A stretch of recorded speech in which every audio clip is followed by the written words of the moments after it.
Hola Santiago, hola Chile y hola al mundo. El coro viene atrasado hoy día. Teníamos reunión de sindicato y estábamos pensando si nos íbamos a huelga.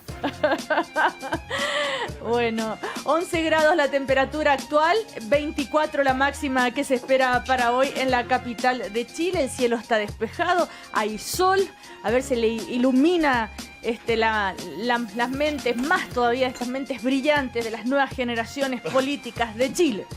Estamos con José Manuel Ruiz, presidente de la Juventud de la Democracia Cristiana. Buenos días, Ceci. Que el otro día lo veíamos en la foto ahí al lado del GUTE. En el Consejo Nacional. En mi puesto de siempre. En el Consejo Nacional de la Democracia Cristiana. Me dio mucho gusto verte. Gracias, Ceci. José Manuel, porque me gusta ver las nuevas generaciones involucradas y lo digo muy en serio en esto que es tan importante, que es la conducción política de un país. Aunque la gente tenga tan mala opinión de la política, yo creo que es absolutamente necesaria y hacerla bien, ¿no? Estoy de acuerdo contigo y perdón que interrumpa la presentación, pero a pesar de que con José somos adversarios políticos, José es un gran tipo y a mí me alegraría mucho que llegara muy lejos en su carrera política. Nunca vamos a dejar de ser adversarios políticos, José, pero nobleza obliga. Gracias, Guillermo. Guillermo Ramírez, que es el director de políticas públicas de la Fundación Jaime Guzmán, uno de los brillantes asesores de la UDI ahí en el Congreso. En diversos temas. Y también estamos con Francisco Figueroa, que es director de comunicaciones de la Fundación Nodo 21 y representante de la izquierda autónoma. Hola Cecilia, muchas gracias. ¿Cómo te va? Súper bien. Otro líder político de las nuevas generaciones. También nos acompaña como cada mañana la Universidad Alberto Hurtado. Los partidos políticos ya no reinan solos. La sociedad civil está empoderada y dispuesta a luchar por sus derechos y defender sus necesidades.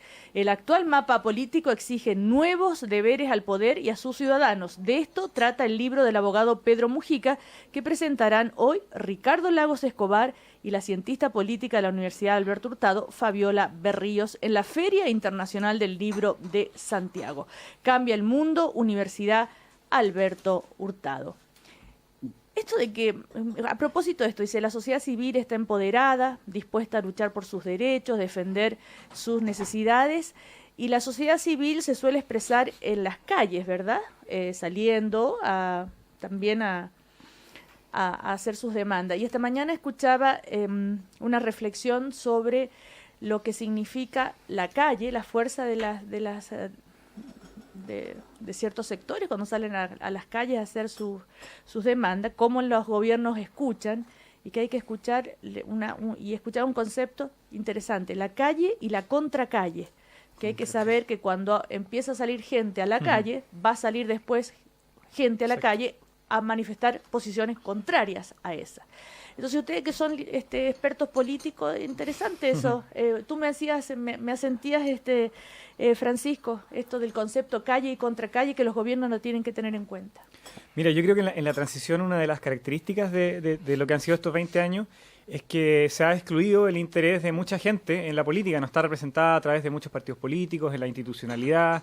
Por eso está tan desprestigiado el Parlamento, los partidos políticos, por eso vota tan poca gente. Y se empiezan a validar otros espacios para manifestar intereses, para manifestar anhelos, deseos. Y una vez que se manifiestan, como las movilizaciones estudiantiles, las regionales, los últimos años, quienes también resisten esos cambios empiezan a utilizar también esos espacios porque son validados como espacios legítimos de defensa de intereses, de anhelos, de aspiraciones. Yo creo que eso es lo que ha pasado, es algo sano para la democracia. Lo que sí me preocupa es que veo que la política tradicional, los políticos tradicionales, tanto del gobierno como de la derecha, no todos, pero yo creo que los jerarcas, los más expresivos de lo que han sido la transición, le tienen un poco de miedo a la calle y no entienden que es sano para una democracia, sobre todo para una democracia tan alicaída como la chilena, que se hagan presentes intereses que están fuera de la política. Pero al mismo tiempo de tenerle miedo a la calle, también hay que saber escuchar a la calle, pero saber escuchar qué va a pasar después, porque, por ejemplo, tenemos las demandas estudiantiles que estuvieron en la calle, la reforma educacional, y deberían haber previsto tal vez este gobierno que iba a venir después la contracalle con gente que se iba a manifestar en contra de esta reforma.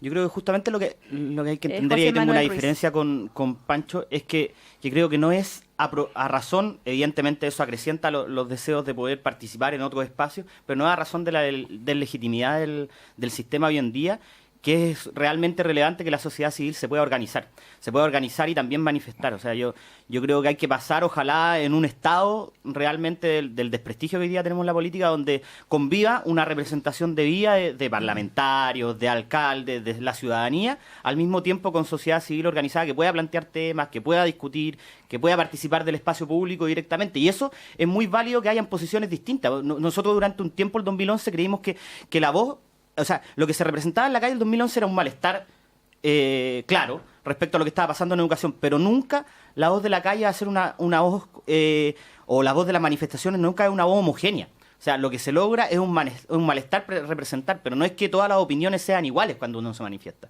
Y yo creo que eso es súper relevante y es la tarea de la política tomar las decisiones respecto de esas justamente diferencias.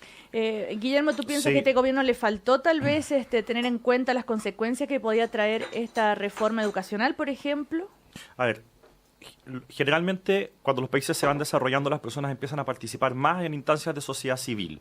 Uno ve, yo tuve la oportunidad de estudiar en una universidad en Estados Unidos, y la cantidad de cosas en las que uno puede participar, de grupos organizados que hay, son infinitas. O sea, son decenas, cientos en una sola escuela. Aquí en Chile y en los países en vías de desarrollo, en general esa participación intermedia suele circunscribirse solamente a temas más o menos políticos. No es algo malo, pero yo creo que es algo insuficiente. O sea, en el fondo, deberían haber más instituciones como Educación 2020, por decir algo. Instituciones de sociedad civil que se juntan para tratar ciertos temas, en este caso de educación. A pesar de que yo no comulgo con la idea o la línea de Educación 2020, valoro el hecho de que existan instancias así. Ahora, ¿por qué sale la gente a la calle? Bueno, si hay malestar o si la gente quiere expresar algo, tiene que sacarlo para afuera de alguna manera. Y la pregunta es, ¿por qué en Chile se hace saliendo a la calle? Yo, honestamente... ¿Solo en Chile? No. No, pero lo que hemos visto acá. Porque, por ejemplo, ayer fueron las elecciones en Estados Unidos, después podemos hablar de eso. Pero, sí, vamos a hablar de eso. Pero en el fondo, la gente en Estados Unidos se manifiesta su descontento a través del voto. Es increíble cómo en Estados Unidos, en una elección con 2 años de separación, puede cambiar radicalmente el escenario político simplemente porque la gente castiga o premia con el voto. Es una forma que tiene la gente de expresarse. Aquí en Chile, por ejemplo, la participación es muy baja. La gente no ve el voto como una forma de premiar o castigar a un cierto gobierno o a una cierta coalición política. Lo segundo es, ¿por qué? De nuevo, otra razón por la cual... Es reciente, igual. No es tan histórico. Está bien. Antes de la dictadura no era tan así. Lo segundo es, ¿por qué siguen saliendo salen a la calle? Otra razón, creo yo, que es porque quizás los gobiernos, y aquí hablo ampliamente, no hablo solamente de este gobierno, han sido incapaces de incorporar a los distintos actores en la elaboración de los proyectos de ley. Aquí en general se discute sobre lo que ya está presentado en el Congreso, cuando el Ejecutivo muchas veces, y ahí se habló de este gobierno, muestra inflexibilidad respecto de cambiar lo que ya se presentó. Entonces muchas personas de la sociedad civil dicen, bueno, yo no participé en la elaboración de este proyecto y además el gobierno muestra inflexibilidad. ¿Cómo me manifiesto? En la calle. Entonces, si nosotros quizás tuviéramos la fórmula, la institucionalidad para que las partes pudieran ser oídas antes de la presentación de los proyectos, o si el gobierno pudiese mostrar más flexibilidad a la hora de tramitar los proyectos, quizás las manifestaciones en la calle disminuirían y eso se cambiaría en el fondo por un trabajo más legislativo o por un diálogo más fluido entre el gobierno, el parlamento y las distintas partes interesadas. Bueno, el tema es... ¿qué pasa con a propósito de, políticamente, estoy hablando de lo que pasó ayer, la encuesta, en fin, el tema del Consejo de la Democracia Cristiana, y esta falta, y estas conclusiones de este Consejo, la falta de conducción política. Y la falta de conducción política, no hace falta ser adivino para saber que está diciendo que el ministro del Interior no lo está haciendo bien, o que la ministra secretaria general de la Presidencia no lo está haciendo bien. José Manuel, tú que estuviste ahí en el Consejo y conoces más más allá de lo que después se pone como conclusión. Cuéntanos lo que pasó adentro, no sale de aquí. La verdad no sale de aquí. La verdad no se circunscribió mucho en esa crítica, yo creo que es lo más llamativo. Pero al final la sensación que hay en la democracia cristiana, y que yo creo que representa un poco el consejo que se realizó y las conclusiones, es una sensación de cierto no estar dentro de lo que está sucediendo en el gobierno medularmente. Yo creo que cuando se critica la falta de conducción política, esta sensación de maltrato, de estar un poco... O sea, de querer estar más presente de lo que se quiere también, que esté la democracia como partido íntegro. O sea, al final lo que pasa también cuando vota la democracia cristiana la reforma educacional y por omisión o acción de algunos parlamentarios se le critica incluso la lealtad que tuvo, yo creo que viene a representar este malestar. Y el tema de la conducción política, sin duda, yo siento que es más global. O sea, nosotros hemos pasado por dos reformas donde inicialmente la gestión política de ellas no ha sido buena. Yo creo que hay una valoración de los personeros, incluso Walker lo ha dicho en varios momentos, pero otros parlamentarios también, una valoración bastante importante del ministro del Interior y cómo ha llevado a cabo los temas que le ha tocado conducir. Entonces yo tiendo a sentir, porque nadie lo ha circunscrito a su persona, que es más global. De hecho, la opinión misma que yo tengo y que tienen todos los consejeros del ministro del Interior como la figura que es y como el jefe de gabinete que es bastante buena. Y yo creo que es de la mejor de las opiniones que hay respecto de cómo está funcionando el gobierno. Pero la política es un arte. Yo quisiera saber quién es, a ver, cuando hablamos de conducción política, ¿de quién estamos hablando entonces? Si el ministro del Interior lo está haciendo re bien, ¿qué opinas tú, Pancho? Yo creo que el tema de la política es que lamentablemente en la transición y en particular detrás de los gobiernos de la concertación y la derecha se ha vuelto un deporte, como la política por la política, el poder por el poder, ¿y dónde está el contenido? ¿Conducción para qué? ¿Para llegar a dónde? A mí sinceramente lo que me llama la atención de la polémica en torno a la democracia cristiana y esta pugna entre el PC y la DC es la total falta de contenido. Y mucha gente yo creo que alega lo mismo, no entiende, bueno, ¿qué es la sustancia de lo que cuál es la sustancia de la discrepancia? Más allá de quién ofendió al otro, pero en torno a cuáles son los proyectos en juego, cuáles son las visiones de educación, en este caso, de política económica a propósito de la tributaria, de conducción política del gobierno que hay. Yo no veo ese contenido hacia afuera, sobre todo en la pugna que fue la que generó este Consejo Nacional justificado, en fin. Pero ¿dónde está el contenido? ¿Dónde están las razones? Y yo creo que esto no es culpa de la AC en particular, que como la política está tan despreciada, desprestigiada, ha perdido mucho el sentido. ¿Para qué hacer política? ¿Para qué vamos a cargos? ¿Para qué vamos a campaña? ¿Para qué ganamos el poder en definitiva? Y después los programas, por ejemplo, pasan a ser cuestiones de segundo plano. Pasan a ser formas de excusar. Y este programa da para muchas cosas. Yo siento, solo para agregar un pequeño detalle, yo siento que en los momentos en que se tramitó sobre todo la reforma educacional y la reforma tributaria fue muy relevante la opinión más bien ordenada y organizada, sobre todo la bancada de diputados de la ADC, que logró presentar indicaciones que generaron, bueno, la reforma tributaria fue a posterior, pero que generaron en definitiva ciertas discusiones y quisieron muchas veces modificar el proyecto. Y no necesariamente modificarlo acá se ha hecho como una sensación de que la democracia cristiana tiene ciertos conflictos de interés, bueno, de manera sistemática y que eso ha implicado que ellos tengan una opinión determinada. Yo creo que la bancada de diputados de la democracia cristiana ha dado señales de justamente impregnarle contenido a los proyectos del gobierno. Y eso ha hecho que la discusión sea más atractiva también. Entonces, claro, el Consejo responde a otro tema particular. Y efectivamente, como dices tú, es un tema más de relaciones políticas. Y eso es claro, y es un evento, pero en otros momentos también esto ha tenido relevancia. O sea, nosotros, el mismo Consejo Nacional del Partido, asumió una semana Andrés Palma, sacó una declaración del Consejo que implicaba la mayoría de las indicaciones que la democracia cristiana también fue capaz de proponer al gobierno, y es la que gestionó una mesa política de los distintos partidos en términos de poder generar indicaciones al proyecto. Y fue un liderazgo que tomó la democracia cristiana en un momento a través de Matías Walker, a través de Yana Proboste, a través de Mario Venegas. Entonces yo también creo que para separar los puntos no es que hayamos estado desprovistos de contenido en esta discusión por parte del partido, como lo veo yo al menos. Pero ayer, por ejemplo, Gutenberg Martínez, cuando conversaba con Andrés Palma, le preguntaba sobre por qué no se inyectaba recursos rápidamente a la educación pública, mientras esperamos que se vaya implementando las reformas que vienen. Andrés Palma explicaba, bueno, que sí, que se va a inyectar a través de la educación preescolar, las salas cuna que hay que construir, pero todo eso es a partir del 2015 y el reclamo era, ¿por qué no ahora? ¿Por qué no vamos con los recursos de la reforma tributaria? Entonces, Guillermo, ¿cuándo se van a empezar a recoger los beneficios de la reforma tributaria?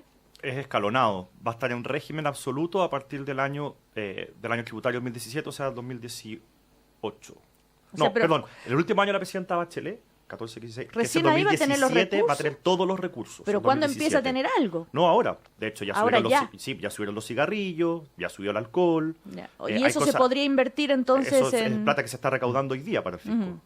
¿Y eso se podría invertir, por ejemplo, inyectar esa plata en educación ahora ya? Sí, claro, y se supone que el presupuesto que está hoy día en tramitación incorpora algo así como $1.000 millones adicionales, puedo estar muy equivocado en la cifra, que provienen de la reforma tributaria. Ahora, yo creo que lo que dice Guterres Martínez respecto al tema de la educación pública es sensato. O sea, uno dice, se va a meter una cantidad de plata obscena en terminar con el copago, que no lo han pedido los papás y no lo han pedido los colegios particulares subvencionados. Nadie llamó al gobierno a que se fuera a meter ahí. ¿Por qué no agarras ese chorro de plata, que es una enormidad, y en vez de ir a meterla donde nadie te pidió que te fueras a meter, la metes en la educación pública? O sea, cambiar totalmente pero si estamos viendo que la resistencia a la reforma educacional viene justamente de las personas vinculadas a la educación particular subvencionada. ¿Pero a ti no te parece lógico que esa resistencia iba a suceder de igual manera? Lo que te estoy fuera en el momento que fuera. Bueno, pero ¿lo previó el gobierno eso? Pero lo que te estoy tratando de decir es, partamos por el problema urgente, que lo hemos hablado acá muchas veces, que es la educación pública. Lo que está diciendo Bute, yo no sé si él está diciendo saquen lo que iban a poner en el copago, pero yo al menos, si es que todavía no están todos los recursos, partan por ahí. A mí también me hubiese gustado que se partiera por la educación pública, pero creo... ¿se puede cambiar a esta altura del partido eso? La ley no ha sido aprobada. Se podría cambiar, decir, bueno, ¿saben qué? No vamos a hacer esto, vamos a comenzar por la educación pública, se podría. Uno podría acelerar otro. Por ejemplo, en el presupuesto 2015, el presupuesto, porque estas discusiones, primero, no importa solamente si la plata va dirigida a instituciones de propiedad estatal o propiedad privada. Pasa también por la modalidad de financiamiento. Voucher, es decir, al individuo, para que lo utilice en cualquier institución sin importar su propiedad, que es lo que justamente ha generado la precarización de la educación pública, porque la ha igualado y la ha echado a competir en circunstancias completamente desiguales respecto de la privada, y eso no ha cambiado. Ese es el centro del problema educacional hoy día, la lógica del financiamiento a la demanda. Eso es lo que hace que sea más desigual la educación. Y el presupuesto, que era una oportunidad para que se plasmara esta nueva modalidad de financiamiento, la verdad es que lo desechó. Hoy día, nunca antes, el presupuesto en educación superior había destinado tantos recursos al crédito con aval del Estado, por ejemplo. Entonces, si Gutenberg Martínez y Andrés Palma están de acuerdo, yo diría, bueno, entonces, ¿quién es el que está en desacuerdo a cambiar la lógica? No. Andrés Palma no es que estaba de acuerdo, sino que trataba de explicar por qué, y él lo que hizo ayer fue explicar cuál eran por qué es lo que se estaba haciendo y en qué consistía toda esta reforma. Bueno, pero ustedes son, como yo les decía antes de entrar aquí, las nuevas generaciones, y no es chiste.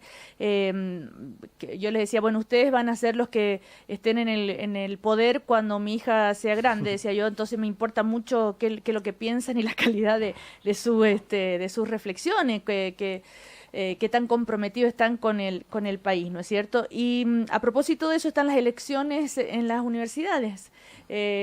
¿Cómo? ¿Está contento, Pancho? Contento. Ahí estuve esta tarde, tengo unas ojeras que no se ven por la radio, pero porque estuve en la FECH. Claro, ayer fueron las elecciones en la Chile.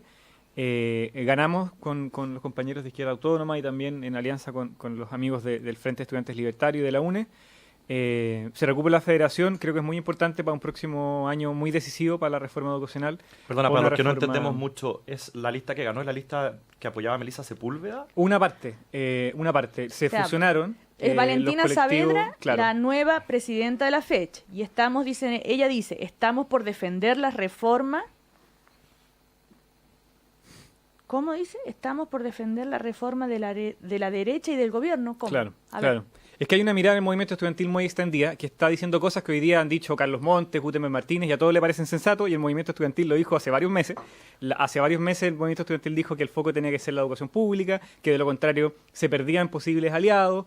El primero en advertir que acá quizás los apoderados no eran un instrumento de la derecha, cosa muy sensata que dijo Montes el fin de semana, fueron los estudiantes a principio de año. Nadie lo escuchó, les parecía a priori que le hacían el juego a la derecha, se decía en ese minuto desde el gobierno. Por suerte esa opinión hoy día ha sido más generalizada y se estima desde el movimiento estudiantil que las vacilaciones, la ambigüedad del gobierno ha sido tal que ha creado más enemigos que los aliados que se necesitan para la reforma, que aspectos clave como el financiamiento a las instituciones y no a la demanda, no al mercado, es muy relevante, que no se puede tratar igual a instituciones públicas y privadas. Todas esas cuestiones están no solamente poco clara, sino que hay muchos elementos de continuidad respecto de lo que hicieron los gobiernos anteriores. Y por eso, la idea de esta alianza que gana la FECH, que como te decía, es una fusión entre el esfuerzo que representaron en la federación Gabriel Boric, Andrés Fielbaum los años anteriores, hoy día Valentina, con otros colectivos que estuvieron este año representados por la Melissa en la FECH y que tienen esa idea. Básicamente hay que salvar la reforma de la reforma, o sea, salvar la reforma de la ambigüedad que tiene hoy día. O sea, porque es una oportunidad enorme. Y podemos imaginarnos nuevas marchas estudiantiles para pedir eso que tú estás diciendo. Yo creo que sí, es clave. Este año fue un poco más débil que los anteriores. No obstante, el primer semestre hubieron marchas bastante importantes, comparadas sobre todo con lo que era el periodo pre-2011, donde la cuestión era harto menos glamorosa de lo que empezó a ser después de allí. Pero yo creo que depende en gran medida el rumbo que tome la reforma de que el movimiento estudiantil se haga presente con fuerza, con contenido en la discusión. ¿Y solo en la calle se puede hacer presente el movimiento estudiantil, Guillermo, José? Una sola cosa sobre eso. La FECH hizo este año, por primera vez, indicaciones al proyecto de lucro copago selección, que estuvieron muy buenas, que fueron desechadas por secretaría, por el gobierno, no por criterios muy políticos.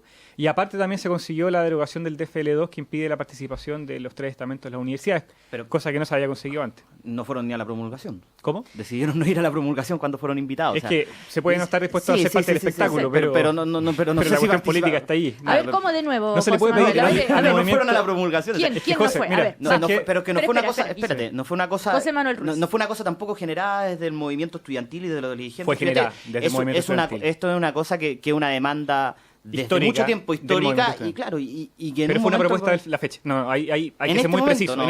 En este momento fue una propuesta de la FECH que se le hizo a tu correligionario Andrés Palma y al ministerio para que saliera. Así fue. Bueno, y yo, en la yo posibilidad creo que de negociar. Mira, yo no lo había pensado, pero tiene relación con esto y que uno esperaría que fuese una distinción. Yo no entiendo de verdad. Ya, primero te felicito, Pancho, por el triunfo que tiene la izquierda autónoma hoy día. Yo creo que han aportado buenos liderazgos a la conducción de la fecha. Tú eres parte de uno de ellos. Pero siento también que yo no entiendo mucho cuando van los anarquistas con ustedes, porque entiendo posiciones completamente distintas desde la forma de entender la política. O sea, a mí me llama la atención cuando Melissa Sepúlveda, lo conversamos, justo estábamos en un programa cuando ella ganó y que ella no iba a votar en la presidencial. Entonces yo de verdad que no entiendo. Yo creo que nosotros nos ha ido pasando en la dirigencia estudiantil, a todos los que tenemos alguna representación formal, organizada, ustedes son un movimiento, yo creo que pretenden aspirar a ser un partido, que en muchas partes de Chile las federaciones están perdiendo un peso increíble en el estudiantado, votando poca gente, en algunas universidades donde nosotros hemos ganado, incluso no hemos obtenido el quórum, y resulta que no obtienen el quórum y se van al TER y están todo un año en un proceso judicial más o menos complejo. Y yo siento que hay que hacerse cargo de esa responsabilidad justamente en las distinciones políticas. Y creo, y es una pregunta también, o sea, yo creo que hay una distinción muy grande en términos de los liderazgos más republicanos que aspiran a tener un diputado, por ejemplo, como Gabriel Boric y lo ganan, frente a un anarquismo. Que yo eso por lo menos no lo entiendo. Sí. No, respondo. Yo creo que esa es una caricatura. Primero que nada, por supuesto que hay diferencias, por eso hay una alianza. Esta alianza es fruto de un diagnóstico también, de que era insuficiente la separación que hay dentro del movimiento estudiantil para conducirlo. Obedece obviamente a un diagnóstico crítico de lo que se ha hecho, a un intentar hacerse cargo, a un intentar asumir la responsabilidad que significa llevar las riendas de una federación muy importante. Y por lo tanto, se tiene una respuesta en afirmativo a esa situación, que es este entendimiento. El movimiento estudiantil es súper diverso, yo creo que la sociedad chilena es súper diversa, hay entidades políticas juveniles surgiendo que muchas veces se miran en menos, pero que son expresivas de intereses que no están representados y que yo creo que es muy sano. Lo que se presenta como anarquista, que en realidad no es eso, simplemente una demanda por una libertario, eso es mucho más amplio. Pero yo te quiero decir, por una política mucho más abierta, mucho más democrática, más directa, que se conciba a un papel distinto del Estado. Y yo creo que eso le ha hecho muy bien a la política chilena. Yo creo que la razón por la que hoy día estamos discutiendo estos temas, porque se abrió la posibilidad de una reforma educacional, la oportunidad política, ha sido en gran medida por lo que muchas de esas fuerzas, muchas digo, no ninguna en particular, han hecho en los últimos años. Le han abierto una oportunidad a la política de este país. El tema es que hay una conciencia también de que nadie nos va a regalar los cambios. Ya, vamos a tener que pelear por ello. Guillermo Ramírez está ausente porque está pendiente mirando las pantallas de televisión. No, estaba oyendo atentamente a Francisco Pero hace un Figueroa. rato, tú quieres saber qué está diciendo la presidenta de la República que está hablando en este momento. Michelle Bachelet se está refiriendo a plan de inversiones en distintos ámbitos. Está hablando de Valparaíso, del postincendio, de los nuevos ascensores, del Merval, de comprar nuevos trenes. Está hablando de también lo que sucede en Concepción, también en Santiago, que van a reforzar la red de metro, que se van a iniciar las gestiones para alargar la línea 2. Todo eso me está aquí la producción informando de lo que ellos están escuchando, de lo que está hablando la presidenta de la República en este momento. ¿Ok? ¿Bien? Sí, lo que pasa es que cuando apareció su cara ahí y no había ningún titular abajo, yo dije, cambio de gabinete. Claro. También esto es importante, pero claro. menos sexy. Estas inversiones. Ahora, ¿tú crees que, Guillermo, para terminar, cerrar un poco lo de las elecciones en la Federación Estudiante, está la Católica con los gremialistas con muchas posibilidades de ganar? Sí. ¿Qué dice usted, señor gremialista? No, a ver, yo fui presidente del movimiento gremial, hago clase en la Universidad Católica, así que todos los días que voy a hacer clase veo los carteles, a uno lo reciben en la puerta y lo llenan de papeles, de todos los movimientos. Nada, pues mi corazón está puesto ahí, espero que a los muchachos les vaya bien, pero honestamente no sé... o sea, se dice mucho que el gremialismo tiene la primera opción de ganar. Honestamente no tengo idea. No sé si es que pero supongamos que es gana. lo más probable. ¿Qué pasaría con el movimiento estudiantil si gana el gremialismo en la Federación de la Católica? Oscuro. Sería Porque oscuro. recordemos que Sería maravilloso. Yo todavía no, oscuro, pero con hablando en serio, ya. ¿En serio? ver, Yo creo que es muy porque Tú te importante. enojas con José por las caricaturas. Recordemos que están, ¿no es cierto? Después todas estas federaciones hacen parte de lo que es la Confech. Entonces, ¿qué pasaría si gana el gremialismo en la Católica con el movimiento estudiantil en general en un año tan importante para la educación? Más allá de lo que está diciendo Francisco, que lo tomo como una broma. Una anticampaña del terror. Sí, como una broma. Pero desde el gobierno, por ahí alguien de la DOS dijo que si ganaba el gremialismo, si ganaba la FEUC, iba a salir de la Confech. Ya vio algo de campaña del terror. A ver, yo creo que sería harto bueno que dentro del movimiento estudiantil hubiera una voz distinta. Una voz que, por ejemplo, pusiera el acento en la libertad de los padres de educar a sus hijos, o una voz que, en el fondo, defendiera la diversidad de proyectos educativos. Yo creo que dentro de la Confech sería súper bueno tener un diálogo que fuera más amplio y no solamente entre matices de grupos de izquierda o de ultraizquierda. Entonces, yo creo que al final del día eso, o sea, más debate y más discusión, ideas nuevas en la mesa no le puede hacer daño a la Confech. No puede generar ningún mal. Entonces, yo no tengo ninguna duda, a ver, no es que lo haya hablado con los candidatos de la federación, pero los gremialistas son hiperinstitucionales y republicanos, no hay ninguna posibilidad de que se salgan de la Confech. Entonces, yo creo que eso no va a ocurrir, pero lo que sí va a ocurrir es que va a ser una voz distinta, que va a meter elementos nuevos en la mesa, y yo creo que eso es bueno. O sea, insisto, yo creo que una de las debilidades, si ustedes quieren, de la Confech es que en general se ve como un grupo que solo representa a grupos de izquierda, ultraizquierda, en circunstancias de que el estudiantado es bastante más amplio que eso. José Manuel Ruiz. Yo solo aportar otro elemento. Yo primero espero que gane el NAU. Es lo primero que espero. Yo también. Pero segundo... Me imagino que esperas eso, pero parece que la tienen difícil, ¿no? Sí, se ha visto que la tienen difícil, pero también es propio, o sea, todos los estudiantes que hoy día probablemente van a votar en la Católica, lo único que han conocido es el NAU. Entonces la novedad también, buena o mala, la novedad es novedad. Porque llevan ya 6 años con el NAU y que yo creo, y el NAU también ha sido un aporte no solo dentro de la universidad. Yo me acuerdo cuando yo estaba en la universidad en Valparaíso y habían debates respecto del acceso en educación año 2006, 2007, y el presidente, no me acuerdo, o sea, justo los últimos presidentes que tuvo el gremialismo en la Católica, se oponían al acceso con equidad, a los cupos supernumerarios en ese momento. Entonces yo creo, ojalá, y esto no tiene que ver con Guillermo, es una cosa más general, ojalá que el gremialismo también en su postura, aunque sea una voz distinta, haya evolucionado. O sea, entienda que estamos en un Chile donde las barreras se han corrido un poco en la discusión en términos de equidad, de segregación en educación, porque si no, lo que vamos a tener, y a lo que yo le tengo mucho miedo, es un diálogo de sordos. Por un lado, liderazgos de ultraizquierda en muchas universidades del país, y por otro lado liderazgo de derecha, donde yo no creo que se puedan poner de acuerdo.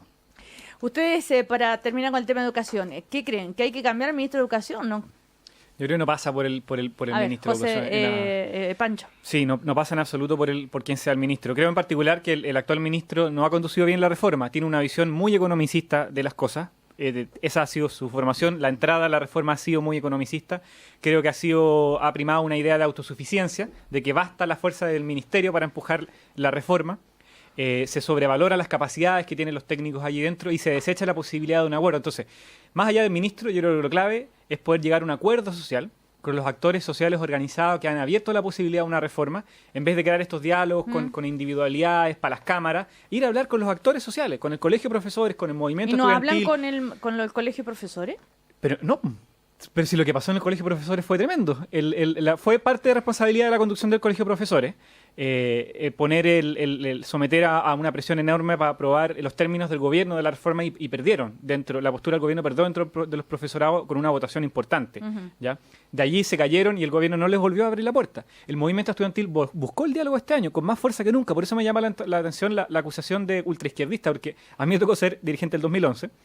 Cuando los principales rostros de la dirigencia estudiantil no eran precisamente los que son diputados hoy día. Y la verdad es que en ese año estábamos con demandas que se podrían decir harto más maximalistas que hoy día. Ahora, Gabriel Boric, tu diputado, no ha sido escuchado, dices tú. El movimiento estudiantil. No, yo creo que no pasa esto muy sinceramente. No pasa porque escuchen a Camila, a Giorgio o a Gabriel. Ellos son diputados, están representando sus regiones. Yo creo que acá lo que no ha sido escuchado son actores sociales, los estudiantes, los profesores, incluso actores que no están a favor de la reforma quizá. Ahora es mucho más fructífero ir directamente con los sostenedores, como lo conversábamos antes de empezar el panel, para saber y explicar directamente a esos actores, pero creo que en el gobierno se niega la agencia a actores sociales y se prescinde de ello. Y a la hora de empujar la reforma, se caen las reformas. ¿Cómo va a pasar en el Senado? Es notable que yo está total lejos de Francisco en el espectro político. Sí, estamos en dos extremos. Estemos tan de acuerdo, porque al final... La derecha y la izquierda unidas jamás serán vencidas. ¿Y a quién vencerá? La DC, que está al medio. Oye, no... Es el lema de la transición en todo caso. Sí, la verdad es que estoy muy de acuerdo porque... Cuando uno le pregunta al ministro si conversó con la Confepa, te dice sí, lo hemos recibido varias veces. Pero es que no se trata simplemente de sentarse a tomar un café. Sí, el tema es el siguiente. Para hacerlo muy corto, estoy de acuerdo con Francisco. Porque no vamos a comerciales. No pasa, o sea, que no hay una bala de plata que se llama cambiar al ministro que va a matar todos los problemas de una vez. El problema no pasa por ahí. El tema pasa por una definición política de, uno, empezar a darle prioridad a reformas en la educación pública y dos, mostrar algo más de flexibilidad en el debate respecto al proyecto de educación para Chile en los próximos 20 o 30 años. Y ahí debatiremos con Francisco, estaremos en vereda opuesta. Él propondrá en ese debate una cosa y yo propondré algo completamente contrario. Pero al menos lo que pedimos, los que estamos los dos extremos, es, oye, pésquennos.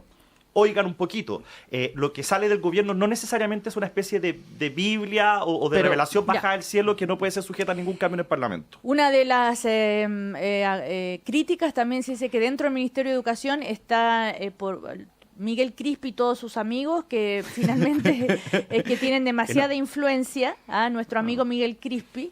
Yo creo que es de nuevo reducir el problema a personas en particular. Yo creo que hay una opción política que tomó el gobierno que hay que revisar abiertamente.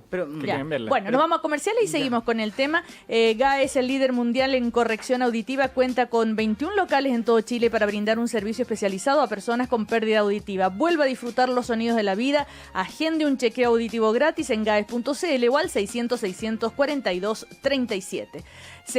Después de los comerciales seguimos en el primer café. Estamos con Guillermo Ramírez, que de la UDI, con José Manuel Ruiz, que de la Democracia Cristiana, Francisco Figueroa, que es de la Izquierda Autónoma, y que son las nuevas generaciones dirigentes de las políticas de este país. Les voy a preguntar después a la vuelta, ¿los pescan a ustedes los dirigentes de más trayectoria, por no decir viejo? Ya volvemos. En Finlandia, un profesor tiene el mismo prestigio que un médico, y solo 1 de cada 10 alumnos logra entrar a una carrera de pedagogía. ¿Cómo restaurar en Chile el valor de un buen profesor? Cambia el mundo. Universidad Alberto Hurtado. ¿Ya? No, ya no me tienen que gritar para que escuche. Ni tampoco me tienen que decir 2 o 3 veces las cosas. Ya no escucho solo la mitad cuando hablamos en la mesa. Para mí todo cambió porque fui a GAES. GAES, líder mundial en corrección auditiva y presentes en todo Chile. Brindamos un servicio profesional y cercano para que las personas con pérdida auditiva escuchen y vivan mejor. Venga por su chequeo auditivo gratis. Reserve su hora en gaes.cl. Al cumplir 3 años, un niño de una familia rica ha oído 33 millones de palabras. El de una familia pobre, 11 millones. ¿Cómo revertiremos la diferencia? Cambia el mundo. Universidad Alberto Hurtado. Hubo algo en ella que cautivó a muchos chilenos. Ay, me encanta porque puedo comprar todo lo que yo quiera y en cualquier parte. Uy, es un amor. A mí me ayuda a pagar todas mis cuentas. A mí me ayuda harto en la pega. Gracias a ella puedo depositarle a todos los cabros que trabajan conmigo. Y a mí siempre me salva, porque también me apaña con la VIP. Por estas y muchas razones más, los chilenos queremos tanto a la cuenta RUT. 7 millones ya tenemos cuenta RUT y somos todo un país que la usa. Banco Estado, el banco de la cuenta RUT. El Super TC 2000 argentino llega por primera vez a Chile. El mejor espectáculo de automovilismo en la categoría más veloz y tecnológica de Sudamérica. 7, 8 y 9 de noviembre. Autódromo Internacional Codegua. Venta de entradas a través de Punto Ticket. Más información en www.autodromoaic.cl y www.riac.cl. Invita a Riac Sport y Autódromo Internacional Codegua. ¿Y para una segunda cita? Falda de mezclilla a la rodilla y blusa roja.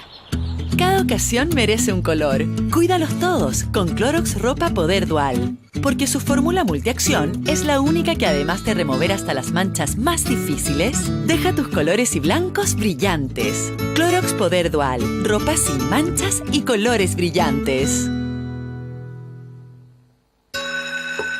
Porque quiero que mis hijos reciban los valores que a mí me entregaron, yo defiendo mi colegio. El 70% de los colegios subvencionados de Chile se verán obligados a cerrar si se aprueba la reforma educacional tal y como está. Aún hay tiempo. Yo defiendo mi colegio. Colegios subvencionados de Chile.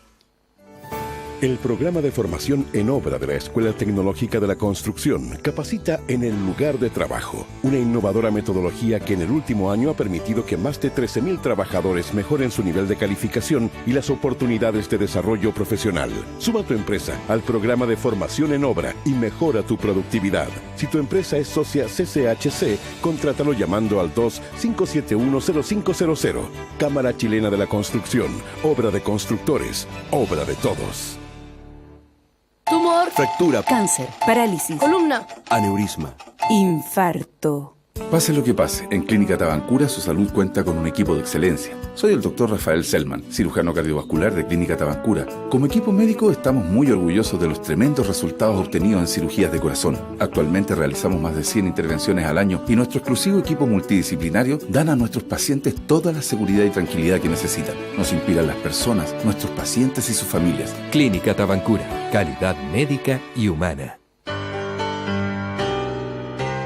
14 grados. 14 grados en Santiago. Cooperativa. 22 minutos para las 10. 22 minutos para las 10. En una nueva mañana en Cooperativa, seguimos compartiendo el primer café.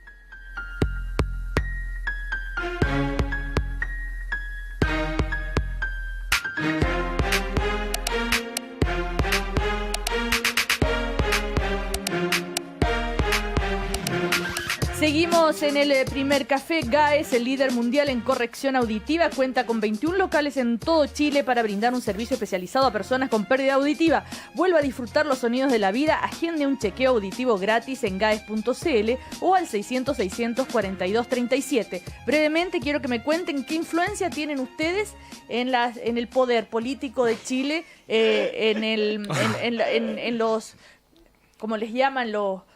Todas somos panelistas del primer café. Sí, ya con eso somos líderes de opinión. Si no fue el primer café, no es cualquier cosa. Lo mismo que donde estemos en nuestro espacio. A ver, en sus respectivos partidos, la Juventud de la Democracia Cristiana, ¿la pescan? Sí. O sea, nosotros llevamos opiniones. ¿Recogen sus opiniones? Sí, o sea, varios de las sobre opiniones todo en el consejo. Sobre todo en el extranjero. José se pasa viajando. Claro. Eso fue gratuito, eso me va a contar internamente.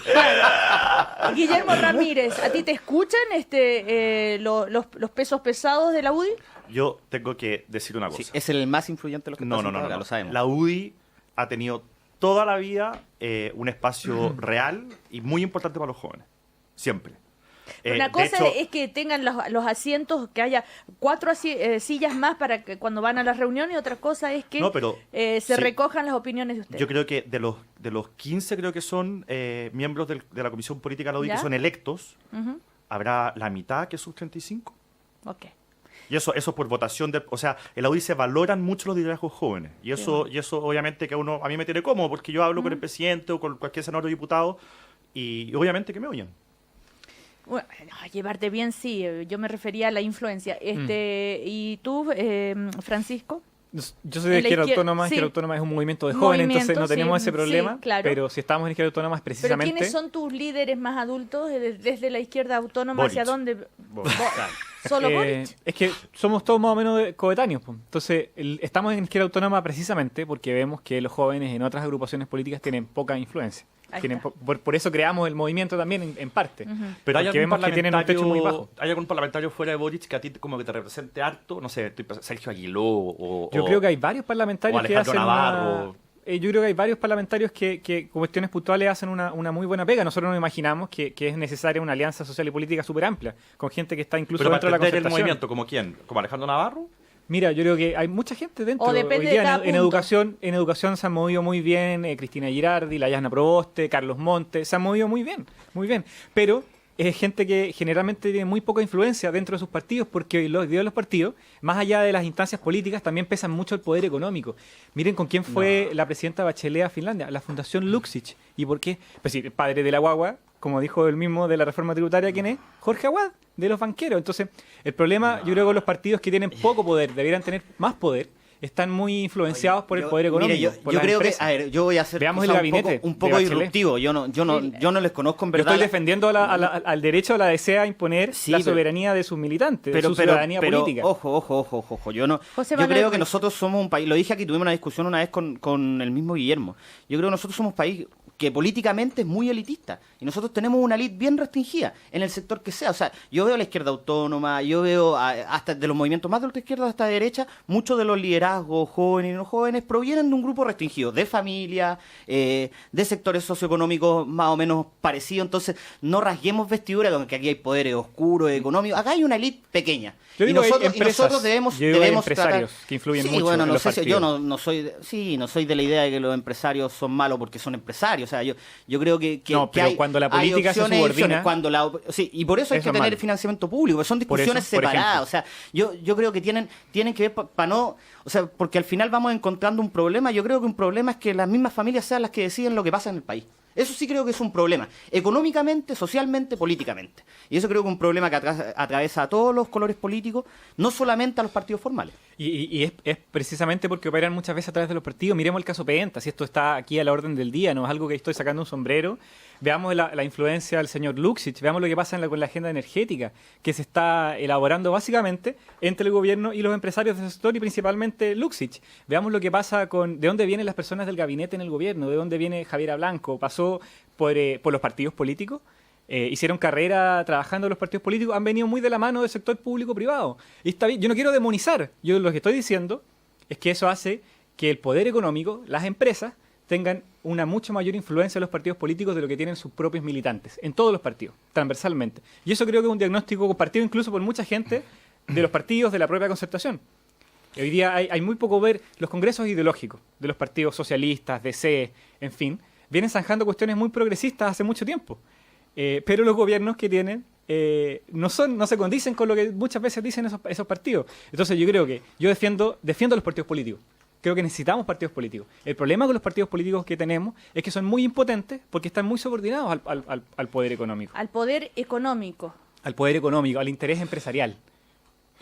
Bueno, yo no... Guillermo Ramírez, no va a discutir. Es que para usted no es un problema. Entonces, lo que pasa... No, eso también es una caricatura. A ver, la verdad es que de partida, cuando yo te oigo, Pancho... perdón, ¿te puedo decir Pancho? Por supuesto. Pancho... me da la sensación de que para ti, me vaya a decir que no, pero la sensación que a mí me queda es que para ti hay gente que a priori debería estar vetada en el ámbito público. Cuando tú decís, en el fondo, absoluto, tal persona acompañó a la presidenta Bachelet a Finlandia, y ahí... Pero en el fondo, Guillermo, no puede ser que la reforma tributaria se zanje en el living de la casa de un personaje que no ha sido electo por nadie, sí, estoy de que acuerdo, sea elaborado por un banquero. Eso no está bien. En una democracia, no te estoy hablando de socialismo ni nada, en una democracia eso no es sano, no está bien. De mi boca no va a salir ninguna palabra positiva hacia lo que ocurrió con la reforma tributaria. ¿Ves? Ahí tenemos check. Entonces. Sí, encuentro que gran parte de la sensación que está viviendo el país se debe a la reforma tributaria. Entonces, lo que yo te trato de decir es que al final todos tienen derecho a participar y aquí lo que importa es, en el fondo, cómo se participa. Como iguales, ese es el tema. Y es buena línea. Ahora, el como iguales, escucha, es un poco, si tú querís, cínico en el sentido de que siempre en todos los partidos hay gente con más poder que otra y a veces está ligado a lo económico, a veces está ligado al tema político, a veces está ligado al tema de que como Ernesto Silva en la UDI, pues es el problema que tienen ustedes. De que no sé, pero yo por ejemplo cuando veo a la presidenta Bachelet es un tremendo liderazgo aún estando en Nueva York por la cantidad de aprobación ciudadana que tiene. Entonces al final nunca son todos pares, siempre hay alguien que manda más, que ronca más y eso es normal. Entonces no sé, yo creo que a propósito del apoyo ciudadano, unas palabras sobre la encuesta que tanto ha generado comentario sobre que por primera vez Bachelet tiene más rechazo que aprobación. Bueno, en fin. ¿Y qué otros asuntos le llamó la atención de esta encuesta? Yo creo que una cosa que está pasando hace rato con las encuestas durante este gobierno es que efectivamente nosotros hemos tenido una gestión política no muy buena, pero lo notorio también es que la derecha ha desaparecido. Yo lo conversaba con Guillermo antes. O sea, es la inexistencia de la derecha en todo lo que está pasando. O sea, el rechazo de las dos coaliciones cada vez más bajo, de la derecha harto más bajo que ¿cuánto? Que 22%. ¿De rechazo? De rechazo, o sea, de aprobación y 66% de rechazo, es lo que salía ayer en Adimar. Entonces yo también creo que es una cosa que es necesario que la derecha también la revise. O sea, yo creo que aquí ha habido una irrelevancia en términos de la discusión, de incapacidad también de imponer temas, y de que al final todas las discusiones que estamos llevando de la reforma son bastante reaccionarias a la derecha, es decir, no nos oponemos a esto. Sí, lo que pasa es que cuando...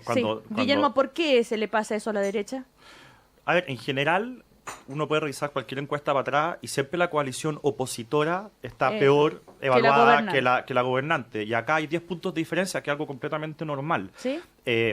Lo que preocupa es que todos están muy bajos. O sea, no es raro que la alianza esté más abajo que la nueva mayoría, porque somos oposición. Eso pasa siempre, que bueno, Sebastián Piñera era al revés. Pero lo que preocupa es que estemos... Ay, pero Guillermo, te escucho y es como un déjà vu. No. ¿Cuántas veces he escuchado eso hace 2 años? Cuando salen las encuestas. Lo que nos preocupa es que todos los partidos políticos están en baja. Sí, es que ese es el problema. Porque yo ya no sé hasta dónde vamos a seguir bajando, Cecilia. Ya. ¿Y cuál es el líder de la derecha? ¿Sebastián Piñera? Sebastián Piñera, obviamente que tiene un liderazgo importantísimo porque fue presidente de la República. Pero hoy día. El candidato presidencial. Hoy día Sebastián Piñera está un poquito... Sí, está calladito. está bastante sumergido, cosa que me parece... Sumergido. Sí, Guillermo Ramírez proclama... Guillermo es muy hábil comunicacionalmente. Nunca decir que no. No va a decir que no es su candidato presidencial. Va a decir otras cosas. Pero mi candidato presidencial va a ser el que gane la primaria de la Alianza. No me importa eso. No se puede ser candidato. Yo le estoy preguntando un análisis político. ¿Quién es el líder hoy en día de la derecha en Chile? Hay un vacío de liderazgo muy fuerte. Yo creo que la UDI, como el partido más grande, debiese intentar asumir ese liderazgo. Y yo creo que por lo mismo... yo espero, y sé que tiene las capacidades para hacerlo, yo espero que sobre la marcha Ernesto Silva vaya tomando las riendas de la alianza. O sea, yo creo que él no está solamente llamado a liderar la UDI. Yo creo que él lo que debería hacer es tomar un rol mucho más protagónico al interior de la alianza. ¿Tú le ves un futuro liderazgo a Ernesto Silva? Sí, yo creo que yo creo que el presidente de la UDI, independiente de quien sea, en estas circunstancias debe tomar el liderazgo de toda la coalición, y yo creo que Ernesto tiene las condiciones suficientes para hacerlo. ¿Cómo lo ven ustedes como políticos? No estoy hablando de candidaturas presidenciales, estoy hablando de liderazgo. Yo siento que la UDI antes, y esto es una opinión que quizás Guillermo va a rebatir, pero la UDI adolecía de dos problemas. Uno antes que era mayor, que era el problema de la democracia interna. y que a mí me gustaría que todos los partidos tuviesen democracia interna en Chile obligada, o sea, que eligieran a sus representantes democráticamente. Y yo creo que eso lo ha ido resolviendo con las nuevas generaciones. Pero otro problema también que tiene, que lo tienen muchos partidos, pero yo creo que la UDI lo tiene más, es que tiene muchos caudillos. Y cuando tú tenés muchos caudillos, o sea, cuando los Kass son los de San Bernardo, cuando los Macaya son los de la sexta región, cuando los Van Rieselberghe son los de la octava, evidentemente cuesta ponerse de acuerdo, cuesta levantar liderazgos unitarios, porque al final lo que prima son los liderazgos locales en función de las familias tradicionales. Pero yo creo que es un problema tiene de la política en general. Pero la UDI tiene una disciplina yo creo que la UDI interna. lo tiene mucho mayor. O sea, yo creo que tiene un problema de caudillismo. Eso es lo que... Quizás tú me puedes decir que no, pero creo que eso ayuda mucho a que no puedan levantar liderazgos tradicionales. O sea, la única persona que ha liderado públicamente para afuera y liderado con fuerza es Longueira. Sí. Un líder como Longueira... ha liderado a la UDI. Es una percepción muy particular. Ahora, el liderazgo de Longueira se construyó durante muchísimos años, fue presidente de la UDI por mucho tiempo, participó y fue parlamentario desde el 90, siendo súper joven. Esa es una generación, la generación de Longueira y otros que partieron muy chicos porque en el fondo eran la primera camada de políticos de la UDI. Entonces, el liderazgo de él es indiscutible y en el fondo lo reconocen transversalmente todos los sectores políticos.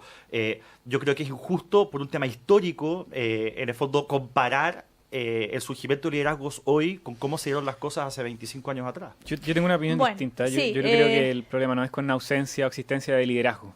Yo creo que en gran medida los partidos políticos en Chile viven en una burbuja, no se dan cuenta de que, incluso con la popularidad de Michelle Bachelet, este es el gobierno menos votado de la transición.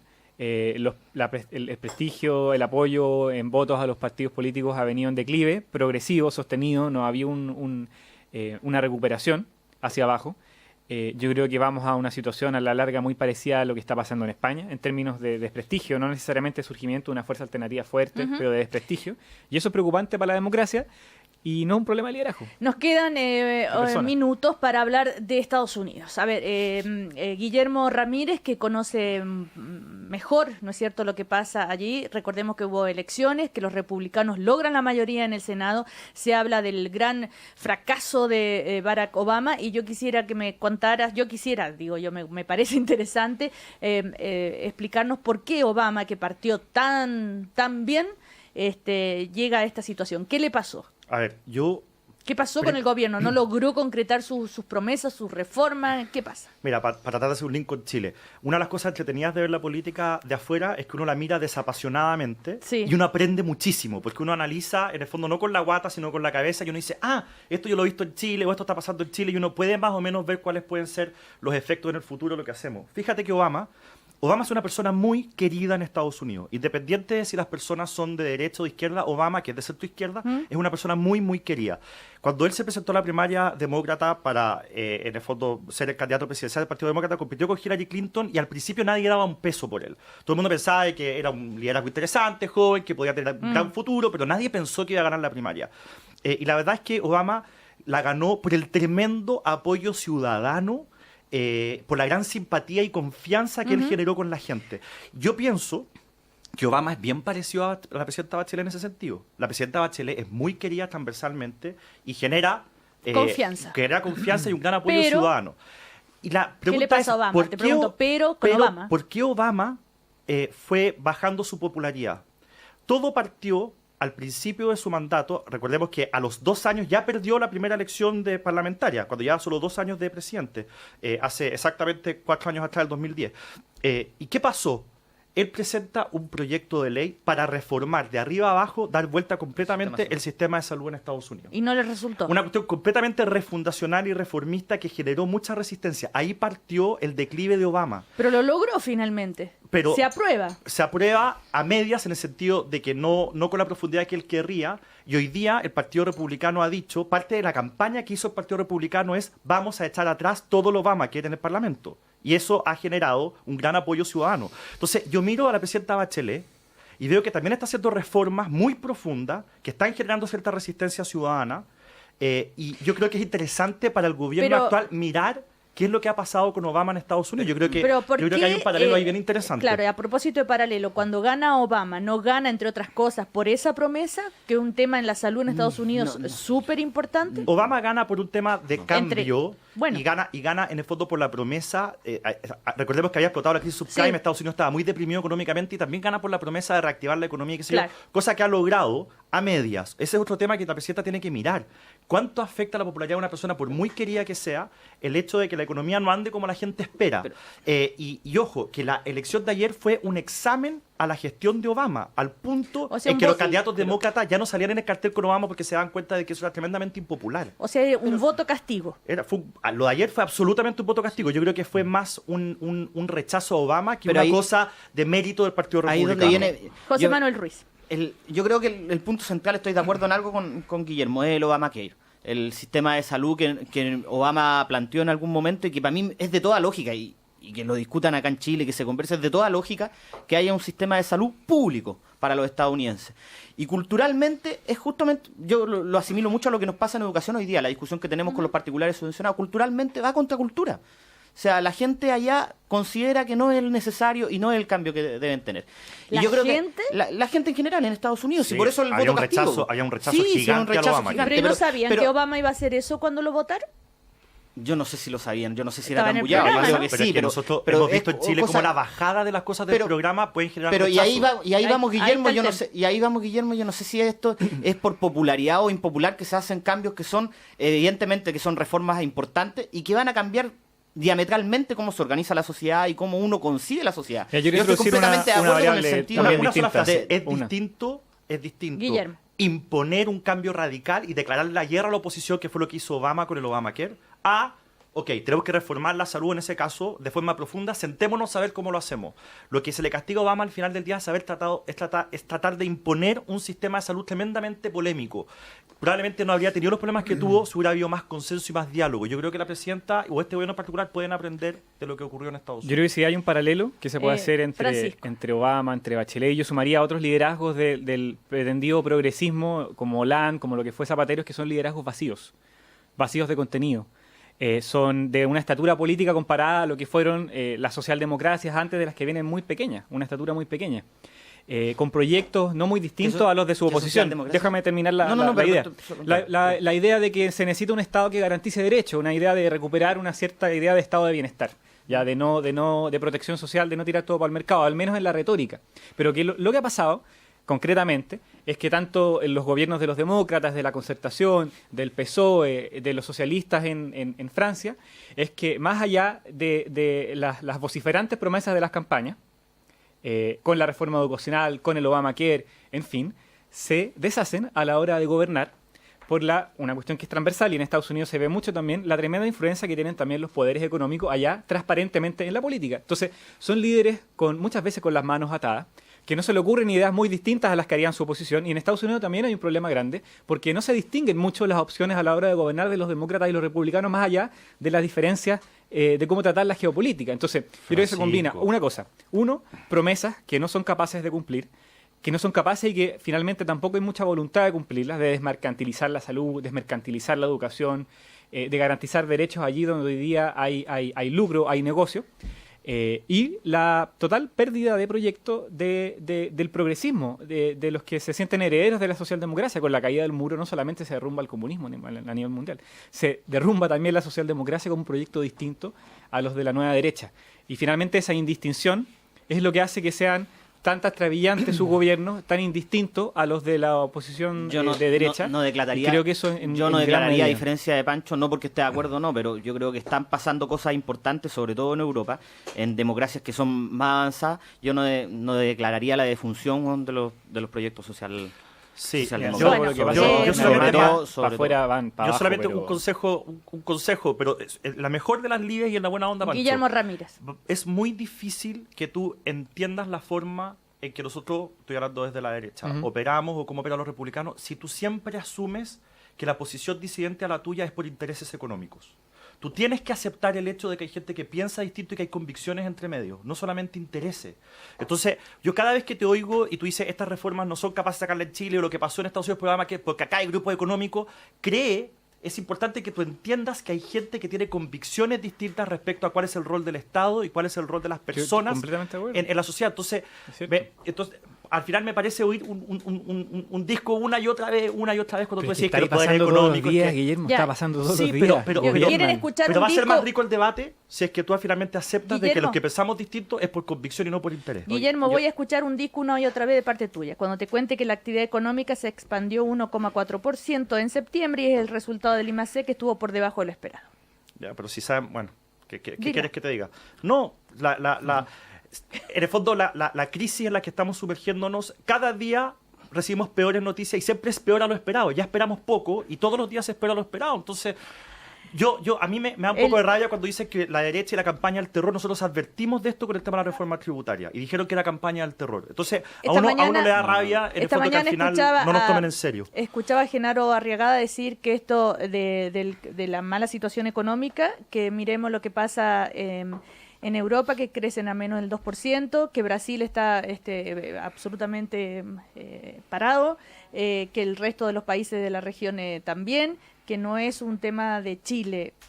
Bueno, pero da lo mismo lo que ocurre en Sri Lanka. Lo que a Chile le preocupa es qué pasa con sus... pero espérate, para efectos de crecimiento nacional, lo que importa es quiénes son nuestros socios comerciales. Y Estados Unidos está saliendo de una crisis, no entrando en una crisis.